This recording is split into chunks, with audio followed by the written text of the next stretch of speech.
Well, welcome to the Introduction to Everyday VOC webinar. We're just delighted to have you here. We're going to cover a lot of principles on Everyday VOC, which is all about getting into the customer's world and really understanding it, their job to be done, their desired outcomes. So we'll cover those principles, but we're also going to leave you the whole bunch of resources you can take home afterwards. And if you really like what we end up covering, there's even a way you can bring the full workshop into your company. But today we'll just hit the high points.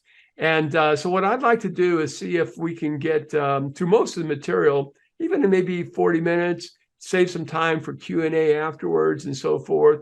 And so if you have some questions, leave them in the chat. Scott's going to be watching over the chat to make sure that we answer those questions at the end. But in some cases, Scott's going to go ahead and answer, or he'll bring them up during the presentation, and we can talk about them there. Then at the end, we'll cover those questions you have, and we'll unmute also. So if you want to just kind of use your phone or your audio and ask questions, you can do that as well. So let's go ahead and get started here. And this is what we'll be covering today. Now, we're going to hit many of these points very, very briefly because we only have so much time, but you'll, again, have lots of resources that we'll leave you with so you can go into a lot more detail on these things after the workshop. So let's begin with what goals we have for Everyday VOC. So there's really two of them. First of all, we want you to have incredibly productive customer interactions. And when I say this, it could be your sales folks, your technical support, your customer service, anybody who is having a conversation with your customer by phone, by Teams, in person, whatever it might be. And what they'll learn will be these deep probing skills to get to the customer's job to be done and the outcomes within those. And we'll talk more about those terms in a little bit. And so the idea is, especially for your salespeople, that they're going to be impressed when they see this, that somebody's really interested in them and driving near-term sales. But the other thing we want to do is show you how you can capture these insights in a way that they can be used later. So we'll show you how to capture these outcomes in your CRM and allow for something we call market scouting, so you can detect rising customer needs.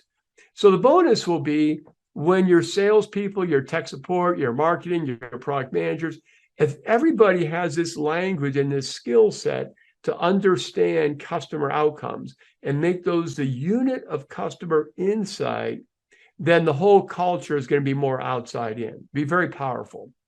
Now, before I go further, many of you who are on this call and who will watch the video, you're already doing something called new product blueprinting.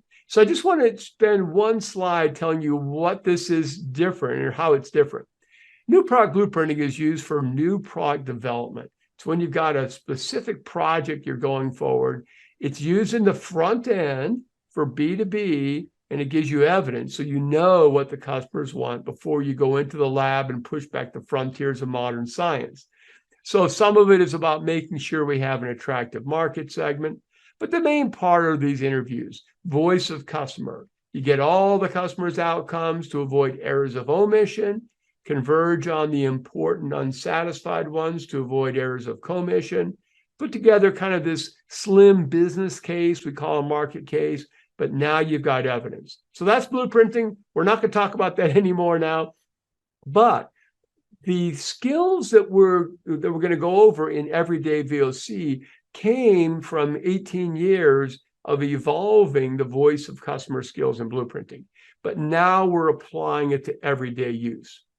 So hopefully that helps. Now, the sales professional, let's just talk about that one job function for a little bit. They really have two roles.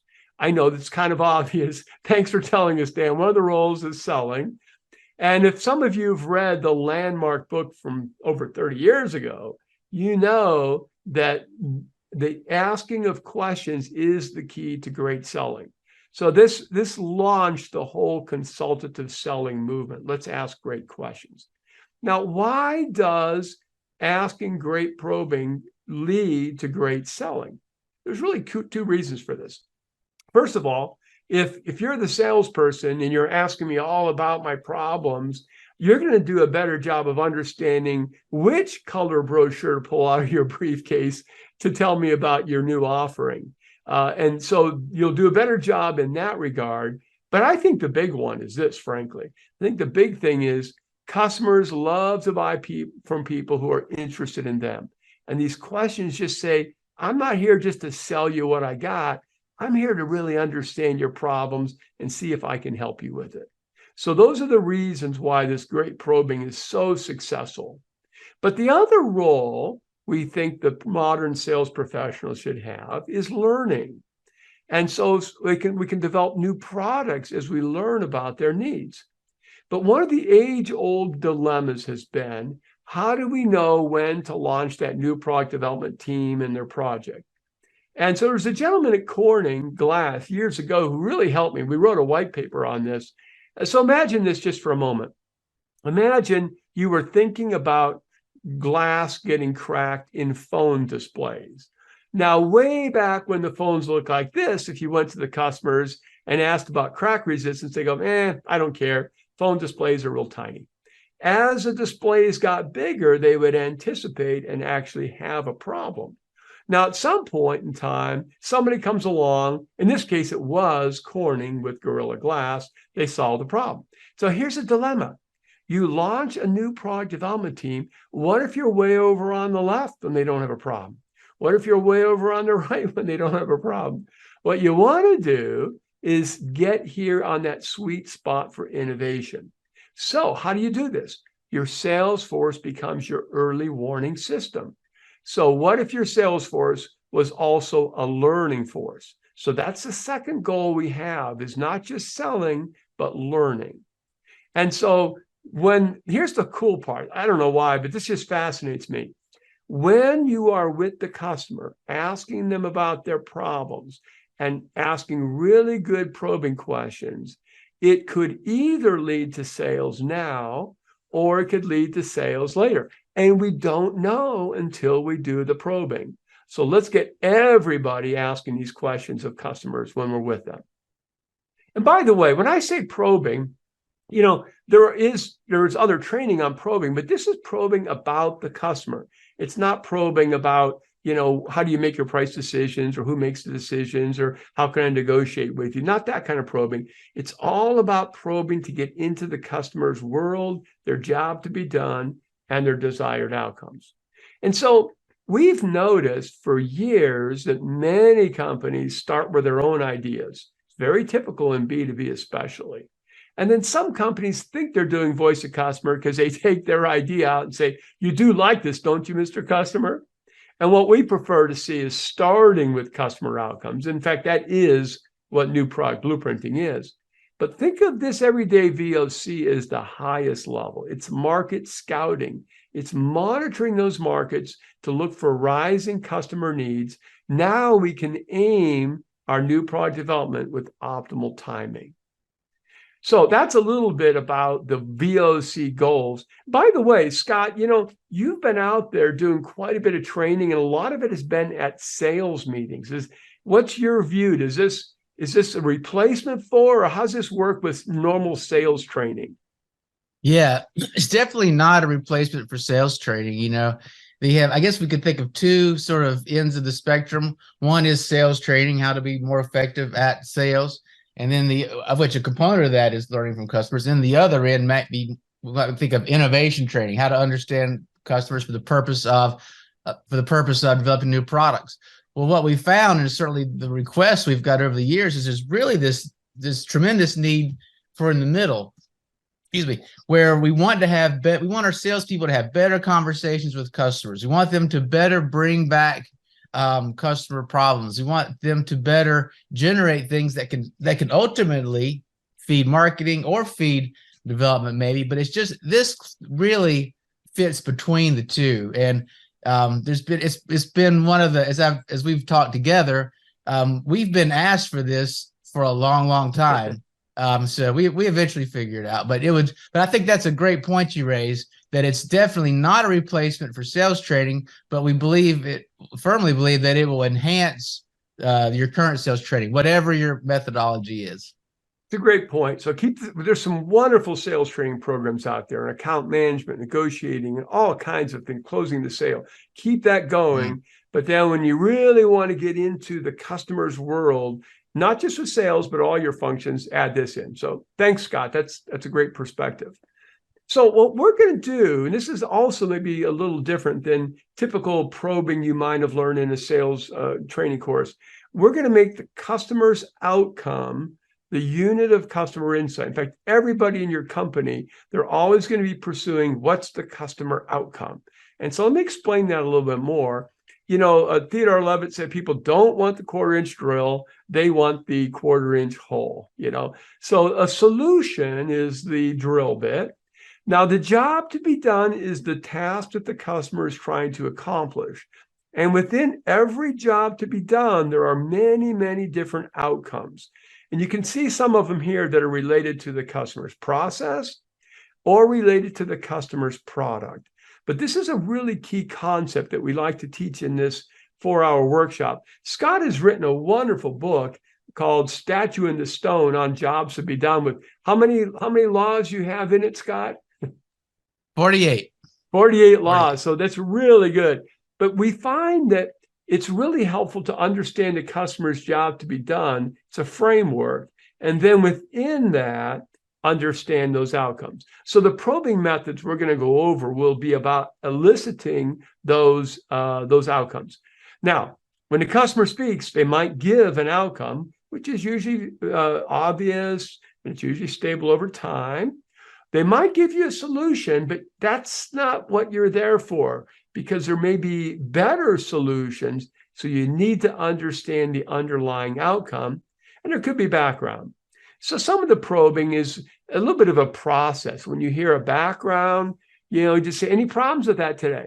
They might say no, and you move on. They might go, oh my goodness, have I got problems? Well, problems really tell you there are desired outcomes that need to be met. When you hear a solution, just say, what would that solution do for you? And that will get you to the outcome. And then when you get the outcome, what we want to do is create something called an outcome statement. Are you saying you want to minimize the time required to diagnose diseases? This methodology was developed by Tony Ulwick of Strategy. It's brilliant. But we find it so powerful because it helps us understand the customer's needs better. And it even forces the customer to think clearly about what they really do want. So that's the underlying framework, is the outcomes within the job to be done. Now, how do we get at this with the skills? Well, first of all, we have to be listening, okay? And not only do we have to be listening, but we have to look like we're listening. So I don't have time to go into some of our listening training, but that's definitely a part of this as well. What we want to do is focus on what questions should we be asking. And we're going to stay away from surveys and questionnaires. You know, if somebody comes to your front door and has a survey, do you have much time for them? Probably not. Now at work, you're looking to kill time. You've got a lot of free time, right? Yeah, you're even busier. So the point is, nobody wants to see us coming and say, I've got my questions for you. So we don't do that at all. But have you ever had somebody who's really interested in you? They're asking really good questions. They're just fascinated by what you have to tell them, and so forth. So yeah, that would be really cool, wouldn't it? That's what we want to be like, the supplier who's competent and who's caring. So a long time ago, Rudyard Kipling talked about his 6 honest serving men who taught me all I knew. And what we want to do is especially focus on these masters of discovery. They're wonderful when you don't know what you don't know. And, you know, when you go in with a questionnaire, you know, it'll help you with facts, hypotheses, and your questions. But, you know, it's one thing, you know what you know, the facts, you know what you think, the hypotheses, and you even know what you don't know, your questions, but you don't know what you don't know. And so we need a different methodology to get at that. And that's what our what and why probing method will do. So this is the fundamental probing method we teach in this 4-hour workshop. So let's go back before the days of Uber. You're interviewing taxi business people who use taxis. You ask, what kind of problems are you having? And they say, well, sometimes there's no seatbelt in the taxi. So you ask them what questions, like, can you describe this? How often does this happen? How about other regions? Now, when I say it's a what question, I don't mean it starts with the word what. I just simply mean you're trying to figure out what they're telling you. Tell me more about this. Then you move into why questions. How does this impact you? Any other issues? So a long time ago, someone said, Dan, if you want to really learn stuff, ask questions of observation, implication, application. So observation questions are your what questions. Implication questions are your why. And we generally don't want to get into solution space, so we won't ask the application questions. Now, for those of you familiar with blueprinting, you already know about what and why probing. But what we do in everyday VOC, since you don't go home with any software that you can display on a wall and collect these things, what we want you to do is ask for your clarify right at that point in time. So first you get your what questions, then your why questions, and then you clarify, and then you move on. So let me show you what one of the resources looks like, and you guys will all be able to download this. So you would ask some what questions, like, and then some why, and clarify, and then repeat. What, why, clarify, repeat. What, why, clarify, repeat. And if you haven't already gone to the AIM Client Center, you'll want to go out there. You'll have 90-day access and download this and a whole bunch of other stuff.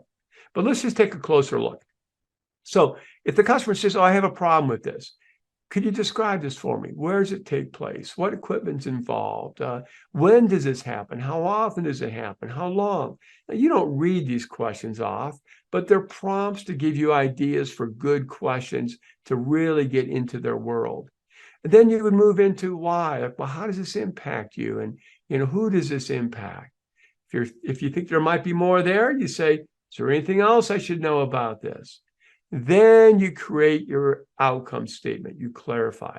So are you saying, Mr. Customer, you want to minimize the time to calibrate the equipment? Are you saying you want to maximize your resistance to corrosion here? And that forces the customer to think deeply about it. And then once you got that nailed, you go, great. Any other problems? And you start all over again.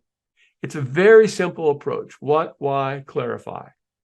Then, let's say you're a salesperson. Go ahead and put a paragraph in your salesforce.com or whatever CRM you're using. Or some of our clients have created special fields in their CRM to capture this. But you want to get your what and why in there, and you want to get your clarify. Then send your notes in two directions, right? Put in your CRM database, because if I'm the salesperson coming back 3 months later, I will not remember what we talked about. So I need this for my follow-up. But also, this is that market scouting we talked about. Your product managers, your marketing people, they can data mine this, looking for rising needs using keyword searches. And then you want to send it to your customer. I'm not saying the whole thing, but send them an email. Did we get this right? The main thing is it shows you are paying attention and you are interested in them. So that's a little bit the process that we like to see people follow. Now, there's more that we go over in the 4-hour workshop. We like to cover customer tours. Some of you may be familiar with our AMUSE methodology already. It can be applied in manufacturing, field operation, services like help desk support. And basically what you're doing is every activity you look at, can we accelerate it, minimize input, upgrade output, simplify transition, or eliminate an activity altogether. Takes a little practice, but once you learn this method, it's incredibly powerful for understanding the customer's process.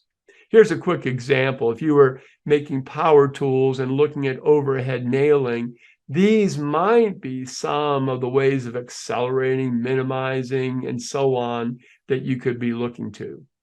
At any rate, we don't have time to really go into that now, but just know that in the everyday VOC methodology, certainly it's all about when you're talking to that person across the desk or on the phone or in a Teams call. It's certainly all about those conversations and probing, but it's also about observing when you have a chance to do an on-site customer tour and asking great questions then as well. So that's part of it. And then you'll have access to this. You can download this after the workshop or after the webinar today. You can get some tips on ways of accelerating and minimizing and so forth. So we also like to get into virtual VOC. A lot of people say, which is better? A 2-hour in-person session or a 2-hour virtual? And my answer is always, well, it's going to be the in-person. It's the gold standard. You can see their eyes, watch their body language. But what if it took me 10 hours to get to the customer and back, right? So I think today it's really more a matter of a hybrid approach. And when do we lean more toward in-person? And when do we lean more toward virtual? And again, I won't go over this today, but you'll see there's e-learning and other things you can download. And those are some of the factors you want to consider when you're deciding which of these to go to. Now, what's interesting is, although in-person is the gold standard, there are actually a lot of hidden advantages to virtual VOC that most people don't think about at all. And so some of them are listed here. I'd invite you, if you want to probe into this more, go out to www.virtualvoc.com. You'll see all those 10 advantages explained in a lot more detail. And then you'll also see some tips on how to do better virtual VOC. When I say virtual VOC, I'm talking about Teams, Zoom, what's it called anymore? I can't think of the name, but the old one that was out there a long time ago, GoToMeeting, those sort of things. Anyway, check that out if you're interested in learning more. Now, I'm actually doing pretty good time-wise here. We'll have plenty of time for Q&A. Scott, did any questions come over yet that we should talk about, or are we doing okay time-wise? Not yet. I put a note in there giving everybody permission to ask anything anytime, but they've all been patiently listening. All right, that's great. Well, let me talk a little bit about the training that we do. So what we've done is we've had a everyday VOC workshop that we offer. It's where we come to you. We can do it virtually. Sometimes that works out well if you've got global teams and they're just not getting together physically. But sometimes you do have meetings where they're in person. So either one works very nicely. We are seeing quite a bit of these being scheduled for annual sales meetings. You got your salespeople together for several days, most of a week. You're looking for some training, 4 hours, boom, fit this in. Great for in-person, but also could be virtual. Or global business meetings. Get everybody on the team lined up for this. Now, at this 4-hour workshop, we take a 75-minute role-playing breakout session. If it's virtual, we'll do some Zoom breakouts and we'll have AIM coaches sit in. If it's in person, what we'll do is we'll have like table rounds and we'll meet with your people. One of your persons will be a table captain for each one.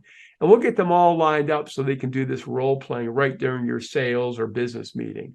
It's very, very powerful for building these what, why, clarify, probing skills. But we know that not much happens after a sales meeting or any workshop if there's no follow-up. So everybody gets 12 weeks of emails with advanced tips on how to do this stuff, but also tips on when and where to practice it. And there's a lot of articles and e-learning we point them toward there.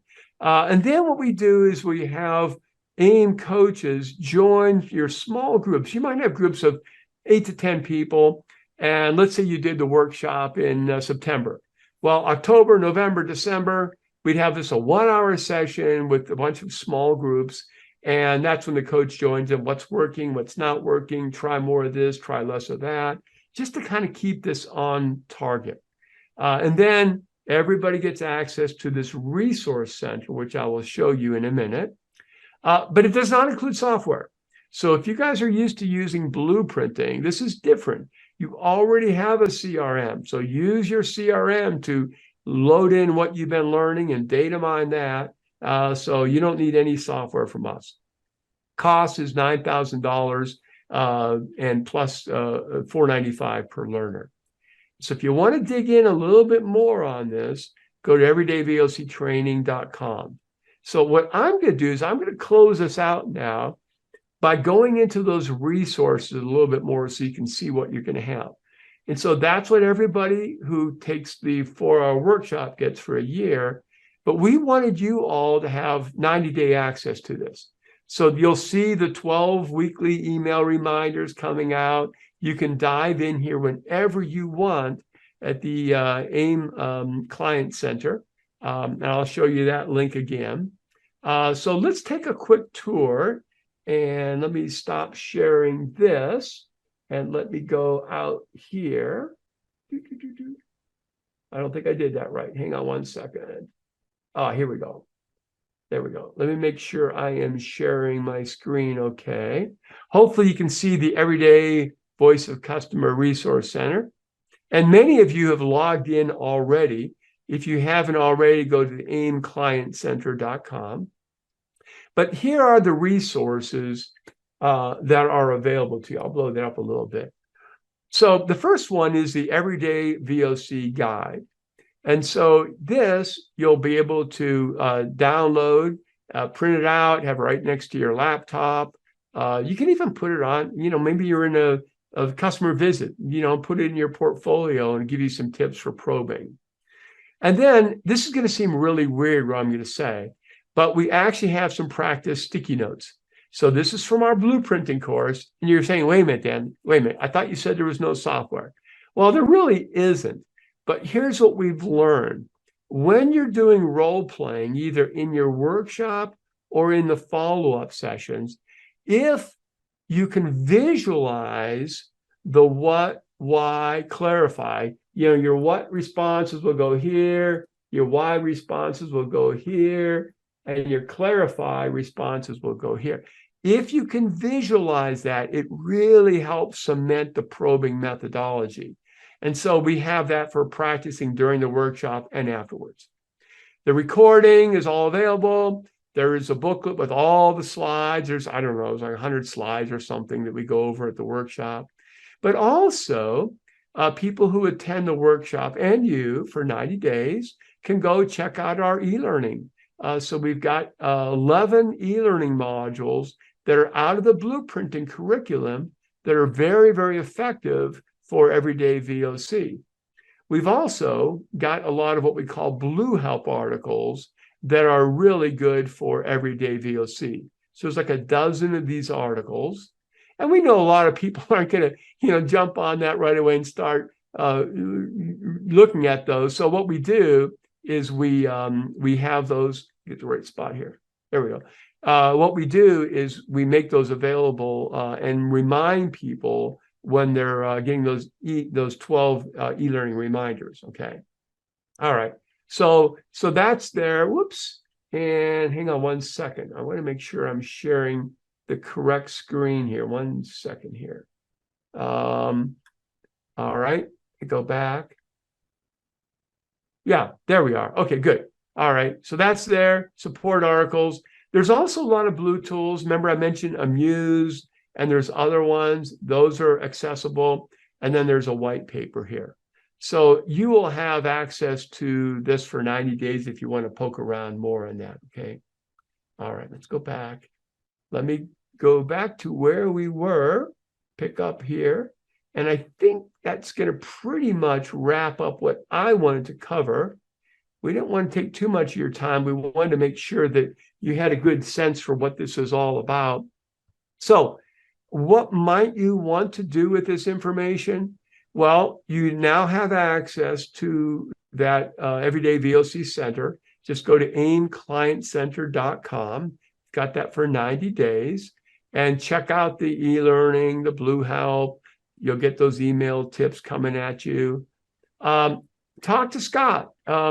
If you want to email him directly, we've got his email address right here. If you would like to schedule a consultation and talk a little bit more, he's got his I think you got your Calendly link, don't you, in the Zoom chat, Scott? It is. It's in there. Yep. Okay, cool. All right, that's great. And then Scott will send you a follow-up email. There's some other things we'd like you to have. He'll send an email next day or Monday, I don't know. It'll have a link to the white paper, Everyday VOC, that goes into a lot more detail. It'll have a link for the video recording, and it'll have a PDF of today's slides. And then, of course, you can always go to Everyday VOC training. Let me just share that real quickly here. I'll pull that up. And this is the site that tells more about the offering and about the workshop. So hang on one second. It should be coming up here pretty good.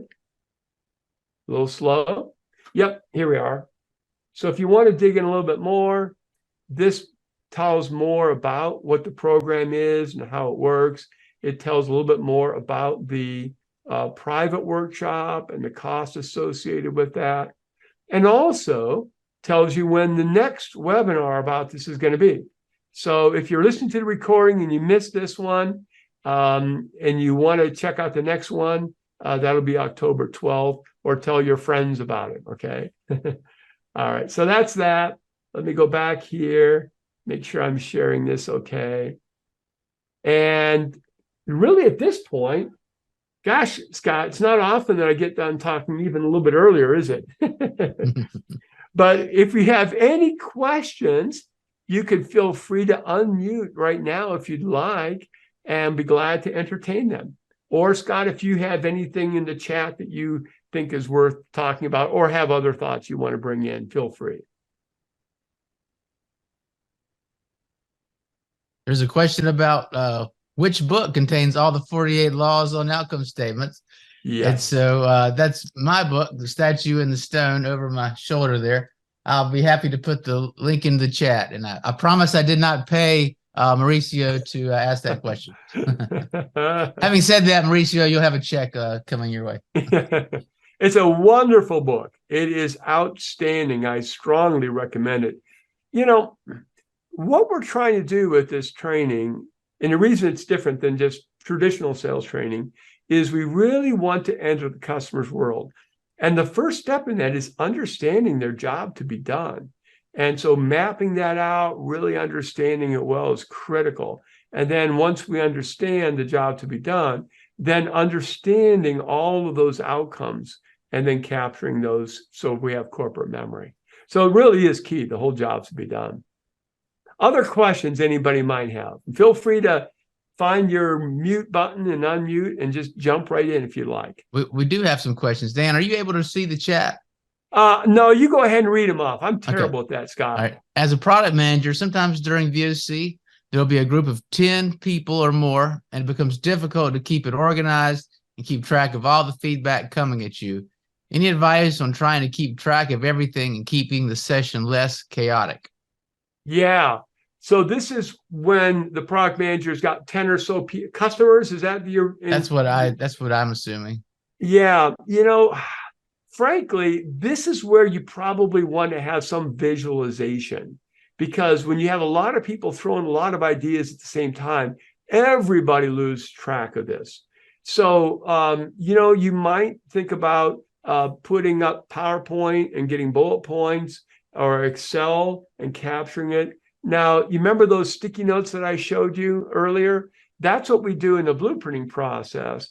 And you try to get one outcome per sticky note. If you don't want to go through the full blueprinting training, though, think of some other way of visualizing. I think there's other software out there that has sticky notes, Scott. I can't think what's Mural or something.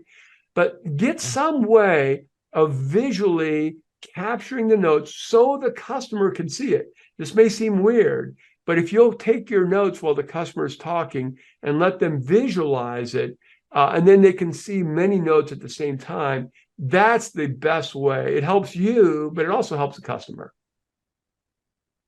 All right, very good. Now, we've been doing that with blueprinting for, 18 years now, right? Using little sticky notes. Very helpful. Right. Good question. Yeah. More questions, Scott? We got a confirmation that you're good answer. And one person says you can use Mural or Miro for this visualization. I've used both of them. I sort of prefer Mural probably, but Mhm. Customers love it. They feel like they're being listened to when you take it seriously and record what they're saying. And mhm. it's also a little bit like a brainstorming session. In brainstorming, one of the 4 rules is build off each other's ideas. If you can't see those other ideas and remember them, it's hard to build off. So this would be like brainstorming, but instead of solutions, it's brainstorming desired outcomes. Yeah, Very and good. one of the great things that sales folks really benefit from this type of training, this type of learning is, I mean, all of us are in sales to some degree, right? No matter what we do, we're in sales. We've got a product, we've got a service, almost no matter what you do. And it's the most natural thing in the world that we become we get really in the world of it, the stuff we sell and the specifications and this and that, and we can lose visibility that the customer might not see it the same way. I mean, these are just tools, a means to an end for them. And so when a salesperson goes through this training, one of the great things they'll get is just a reminder. A lot of times it's like a lot of things, a lot of training, like a lot of these things. I sort of knew that, but it's just a great reminder that we need to step away from the specification, the feeds, the numbers, and what is it that a customer really wants to accomplish, and how can we have a great conversation with them. And when we listen to customers, when we make a decision, be very curious about what their needs and challenges are. Not only do we learn, as you noted, but it's a natural consequence that it also endears them to us. So it builds the relationship. I sort of learned this by accident in doing voice of the customer for the purpose of new product development.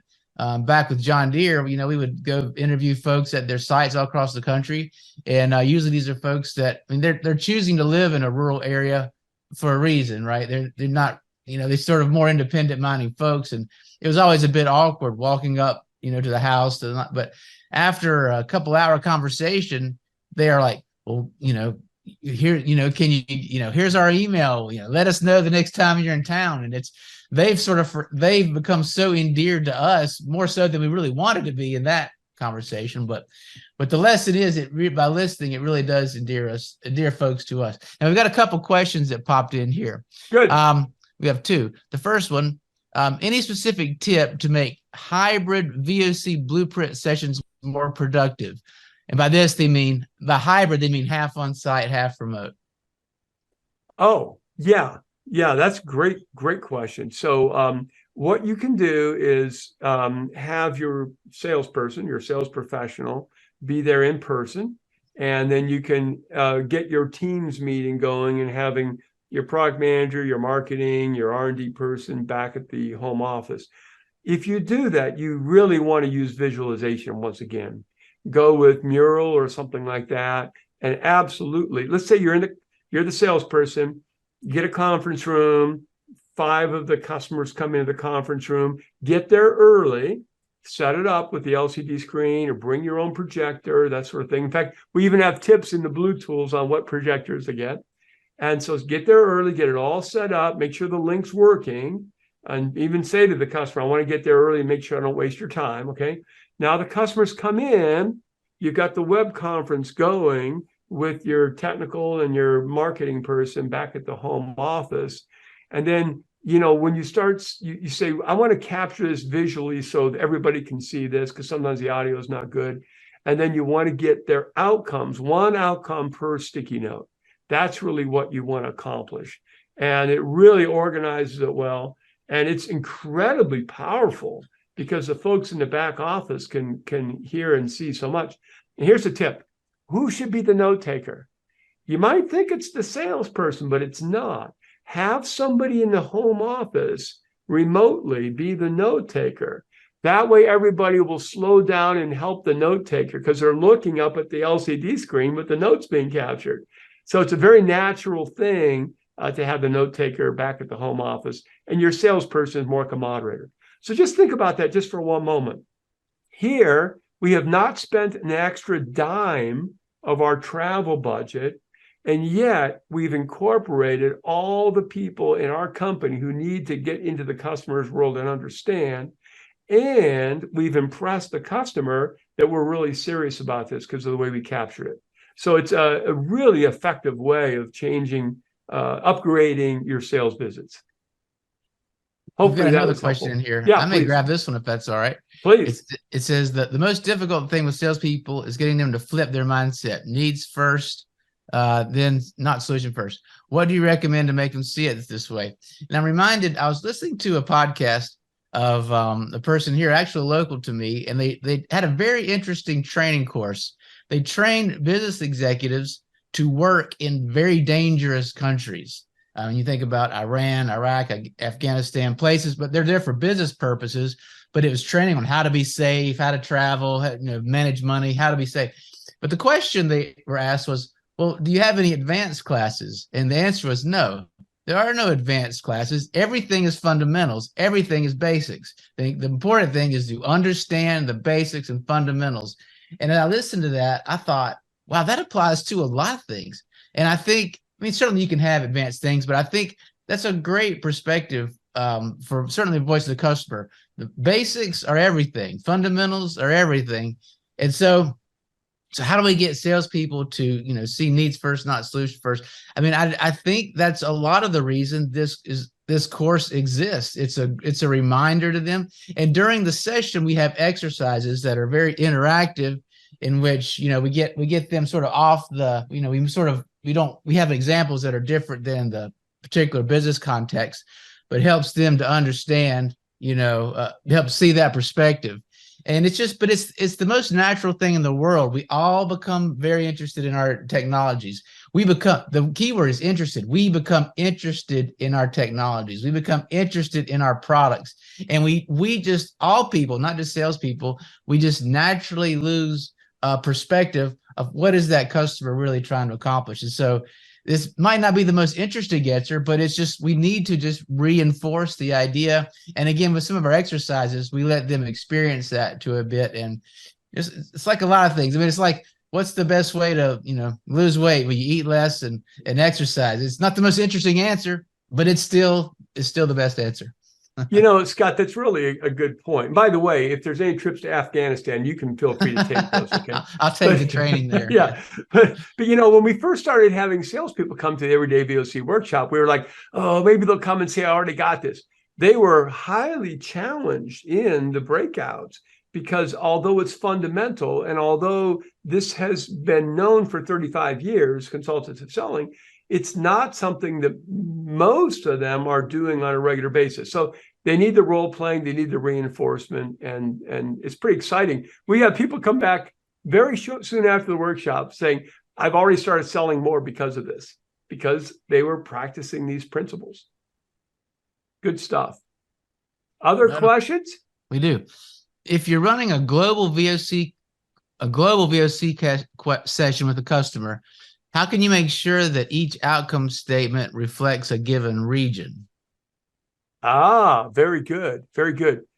So what I like to do in these sort of qualitative interviews is do a good enough probing on each one. So remember the what and why method? One of the questions under what is, where do you see this and so forth? So if somebody gave me a problem, I would probably be asking, tell me about where you see this. Oh, you see this in EMEA. Do you see this in other areas? Oh, what do you see in other areas? So that kind of probing can then help you understand where this problem takes place geographically. I don't want to get into blueprinting, but I'll just mention this briefly because I know we have some blueprinting users here. When you do these qualitative interviews, you're just getting as many as you can, understanding them as well as you can. If you end up going the full blueprinting process, you're also going to add a quantitative interview, and you're going to get importance and satisfaction ratings. That's where you'll actually be able to measure how important and satisfied people are in Europe versus Asia versus North America. You'll have statistical data, so you'll know in real hard terms which problems to address in each region. But in the qualitative sort of thing we're talking about here, it's a more a matter of probing and learning as much as you can. Yeah. The one thing I'd add to that is the statement, the outcome statement or customer need. It's going to be the same everywhere. Well, let me say two things. It sounds like I'm saying different things, but it's the same need everywhere. In other words, just think of a bank account. If you were to do customer needs around a bank account, everywhere in the world, they have the need for it to be secure. Everywhere in the world, they have the need to access it quickly, for example. But that doesn't mean everywhere in the world it's the same priority. Like, I'm just making this up. Maybe here in the US, we've got, very high standards for cryptography or whatever. And so even though it's the high demand for it to be secure, I'm pretty satisfied with it, But in some other country, I'm not going to list one because I don't want to get into trouble with some other imaginary country would say that security is very difficult and they have lots of problems with, people, with security with their bank accounts. So the need's the same, maintain security, but it could be in different contexts or regions. It could be very important in some places, very not as significant in other places. But yet the actual need of secure account, the time to access the account, those statements are the same. They just be different priorities, different places. And Scott, it's a great point you're making. And maybe this is a good time to say, what if somebody said, oh, if we do a lot of this and we hear of needs out there, should we go run into the lab and develop a new product? The answer is really no, because this will give you an early warning system. This will help you sell more. It really won't help you design your new product adequately. There's two things missing once you do this. And that's what the new product blueprinting does. The first one is you go in that market segment and talk to a lot of different job functions and companies to avoid errors of omission. Maybe there are other outcomes people want in addition to the one you uncovered in that customer visit, okay? So you avoid errors of omission by doing a more thorough exploration of the market segment. And then to Scott's point, you go back and do quantitative interviews to find out how important and satisfied, to prioritize those, because there may not be a threshold where the eagerness is high enough to go. They may have told you about it, but they weren't really that eager. And you need to actually measure that before you go and do new product development. That avoids errors of commission. So this isn't a substitute for new product development voice of customer. That's what blueprinting does. This is every day. So you have a culture of everybody going out there, understanding customer needs and in quite a good level of depth, frankly. Yeah, we're definitely getting into more of the product development, innovation side with those types of, and for those kind of things, the new product blueprinting is it's our core product. That's probably the better, more so than this program. Yeah. Yeah. No, thank you very much, Dan and Scott. Really enjoying the session. And sorry to bombard you with all those questions. It's just lots of things to learn. That's all. Wonderful questions, Mauricio. Yeah. Thank you. Thank you very much. Thank you. Are there other questions? And feel free to unmute or use chat. Anybody, if you want to ask more. Okay, great stuff here, you guys. Well, I'll tell you what, we really appreciate you all spending the time with us here. You'll see something coming from Scott, a little bit of follow-up. Let us know if you want to discuss further, and we'll have another one of these in October, and invite your friends, and we'll do it again. All right. Thanks, everybody. Really appreciate you spending the time with us. Thanks for coming.